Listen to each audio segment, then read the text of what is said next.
জন্ম থেকেই বাঁ হাত ও বাঁ পায়ে শক্তি নেই, নিজের পায়ে সোজা হয়ে দাঁড়ানোর ক্ষমতাও হারিয়েছেন জন্মলগ্নেই।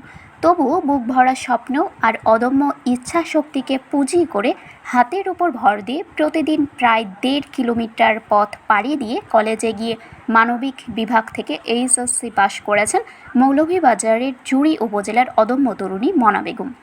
চলার পথে বহু মানুষের তাচ্ছিল্য, হাসি ঠাট্টা ও অবজ্ঞাপূর্ণ কটূক্তি শুনতে হয়েছে তাকে। হাত নেই, পা নেই, পড়ে কী করবি? কিন্তু কোনো বাধাই থামিয়ে দিতে পারেনি 20 বছর বয়সী এই লড়াকু মেয়েকে।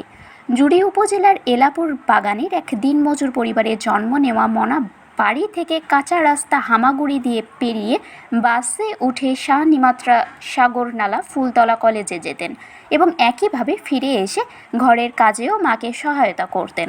কষ্ট আর চরম শারীরিক যন্ত্রণা সহ্য করে তিনি এইচএসসি পরীক্ষায় জিপিএ 2.50 পেয়ে উত্তীর্ণ হয়েছেন। এখন মনার স্বপ্ন ডিগ্রি পাস কোর্সে ভর্তি হয়ে উচ্চশিক্ষা সম্পন্ন করা এবং একটি সরকারি চাকরি পেয়ে দরিদ্র বাবা মায়ের মুখে হাসি ফোটানো।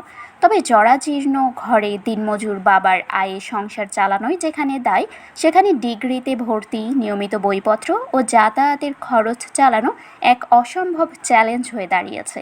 মনার পড়ালেখা নির্বিঘ্ন করতে একটি ব্যাটারি চালিত রিক্সা বা বাহন এবং শিক্ষা খরচের সহযোগিতায় সরকার ও দেশের মানবিক বিত্তবানদের এগিয়ে আসার আকুল আহ্বান জানিয়েছেন পরিবার ও এলাকাবাসী।